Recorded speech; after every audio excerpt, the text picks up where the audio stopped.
Mesdames et messieurs, bonjour. C'est avec beaucoup d'émotion que j'ouvre ce 40e congrès, donc 40e anniversaire de 40 ans de l'IRRP. C'est avec beaucoup de joie, mais aussi, oui, beaucoup d'émotion.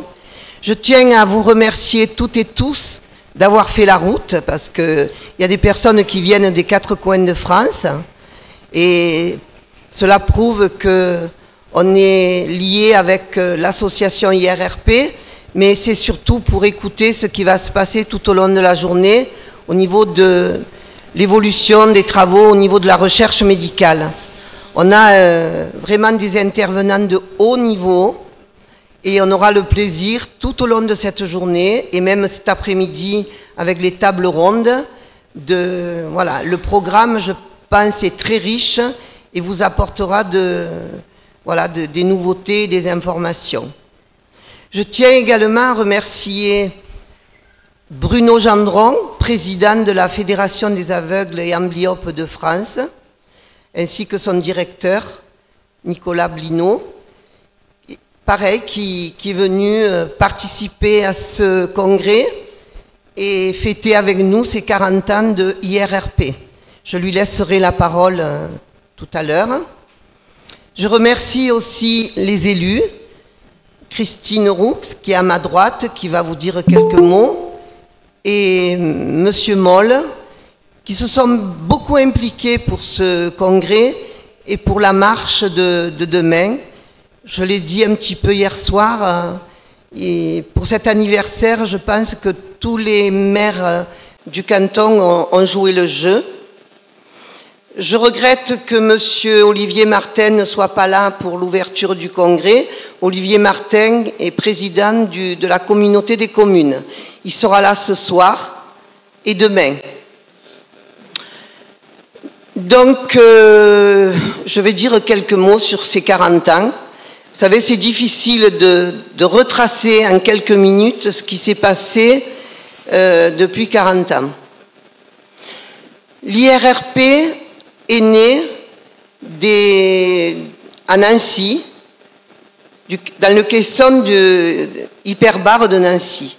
Lorsque j'ai fait c'est un docteur d'Alès qui m'avait envoyé faire ces cures d'oxygénothérapie. Je n'y voyais pratiquement plus, mais il m'a dit, vous allez tenter, on ne sait jamais. Et je ne savais même pas que j'avais une rétinite pigmentaire, je ne savais absolument pas que c'était une maladie génétique, que je pouvais transmettre cette maladie à mes enfants. Et c'est face à cette ignorance et à cette indifférence qu'après avoir avalé cette pilule qui a été difficile, perdre la vue comme ça sans savoir, c'est très compliqué. Et ça a été une période que je préfère oublier. Donc, en discutant avec le professeur Algan de Nancy, c'est lui qui m'a proposé de créer l'association qui pourra nous aider, c'était un grand scientifique. Je n'étais pas prête et je ne connaissais rien aux associations. Après un an, voire deux de réflexion, j'ai eu la chance de rencontrer aussi un monsieur formidable qui était secrétaire de la Société du Baron de Nîmes, qui a accepté de m'aider pour créer les statuts et déposer tout ça à la sous-préfecture d'Alès. Donc ça a été déposé, donc vous voyez, il y a 40 ans. Cette personne qui devait m'aider pendant un an ou deux, il est resté jusqu'au bout, jusqu'à sa mort.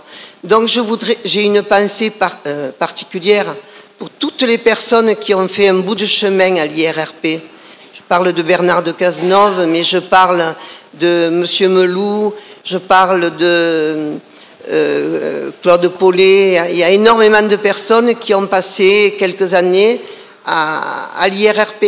Ce n'est pas facile d'être dans un petit village éloigné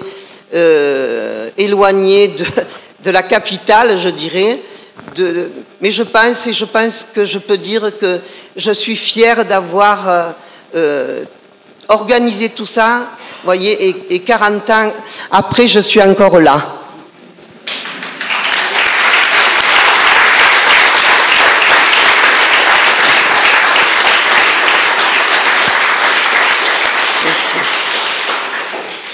Alors c'est vrai que le début de l'association, on organisait des assemblées générales, il y avait quelques médecins, mais on parlait de la rétinite pigmentaire, mais on n'évoquait pas beaucoup la recherche.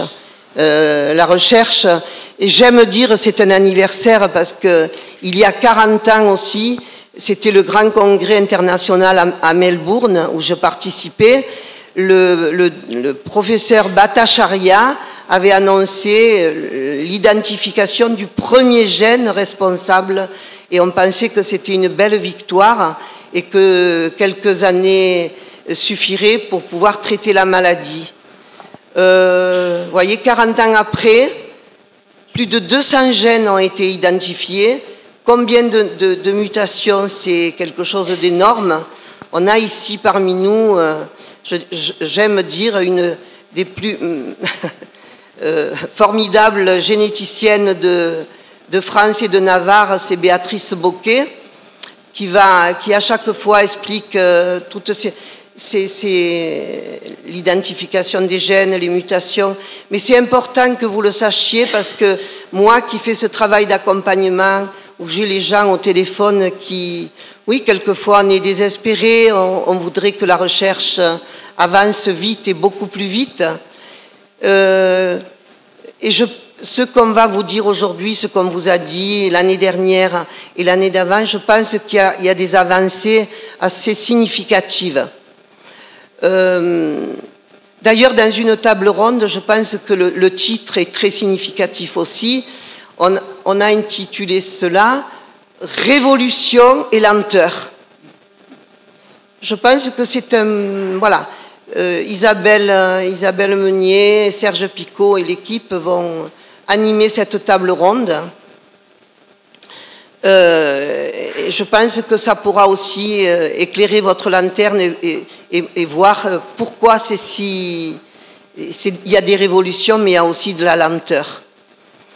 Je voudrais parler 2 minutes du professeur Hamel, parce que comme je dis, ces congrès, c'était parler du quotidien, parler de rééducation, parler voilà, essayer, malgré l'évolution de la maladie, rester debout et essayer ensemble d'avancer, jusqu'au jour où j'ai rencontré le professeur Hamel qui avait besoin de matériel, qui avait besoin d'un financement pour une étudiante qui était partie à Londres.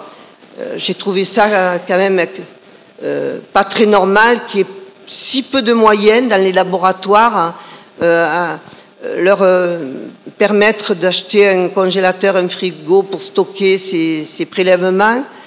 Donc, après réflexion, on a commencé à dire, mais voilà, qu'est-ce qu'il faut faire? On a commencé à organiser des concerts. On a fait un concert d'ailleurs avec Thomas Dutronc à Nîmes. Des vide-greniers, je tiens à remercier notre ami Florent Gérard, qui est de Langogne, qui a organisé pendant 18 ans le vide-grenier pour récolter des fonds.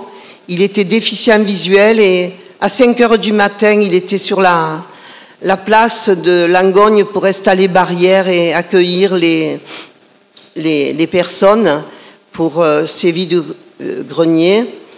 Et puis, on a organisé la ronde, c'est à la ronde de Sévenol, à Langogne. Ah non, là c'est Vialas.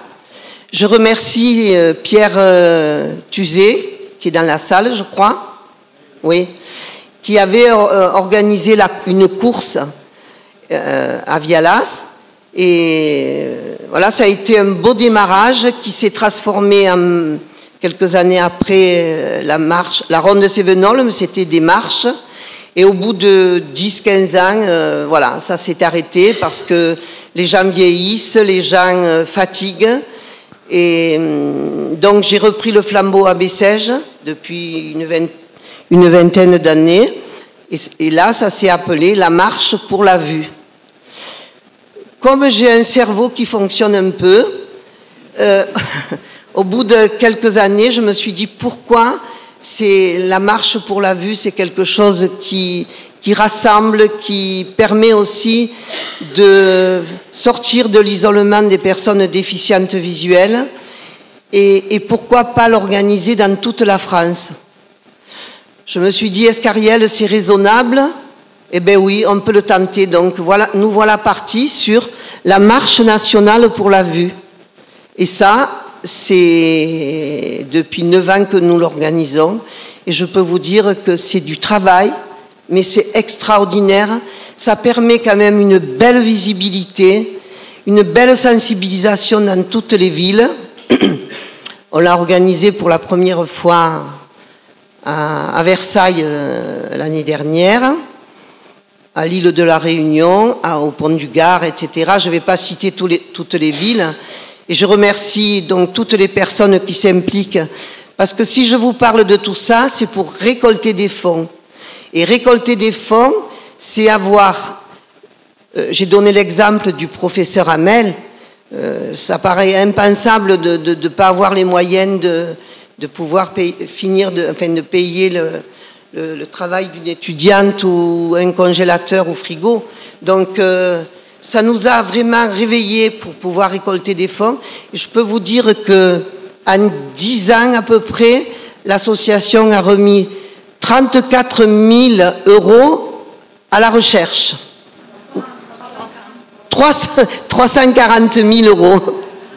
Pardon. 34 000, c'est tous les ans, à peu près. Ouais, alors il ne faut pas se... Moi, ou je rajoute ou j'enlève des zéros. Donc, merci. 340 000 €. Alors, c'est vrai...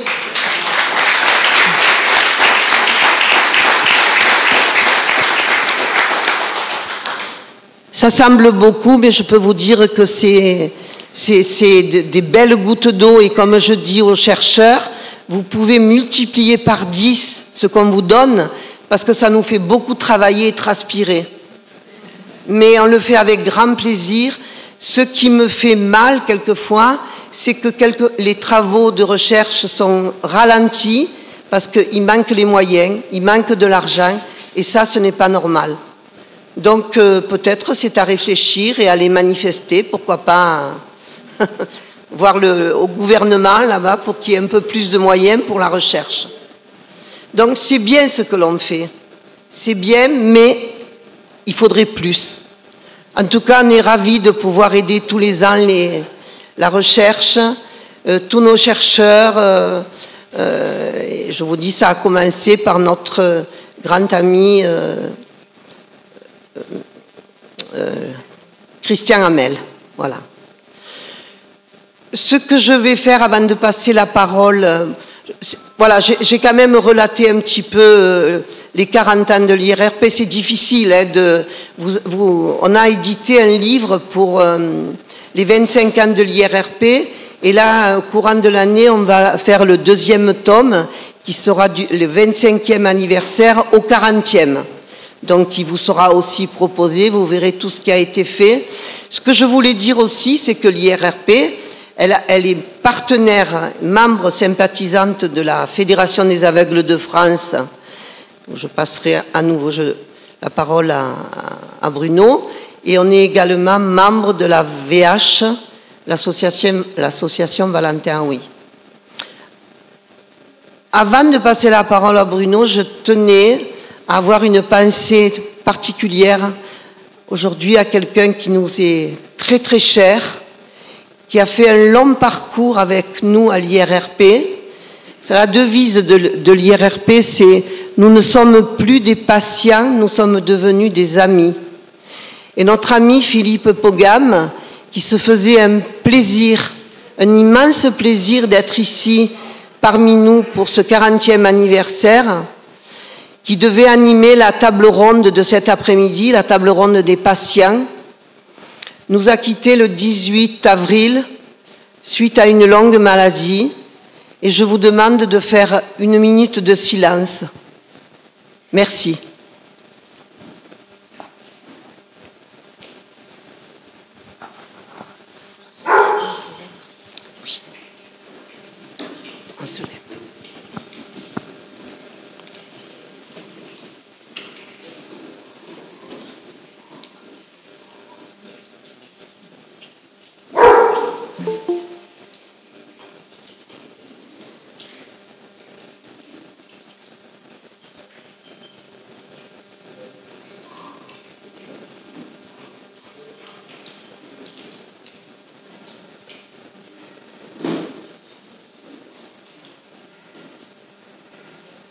Je vous remercie.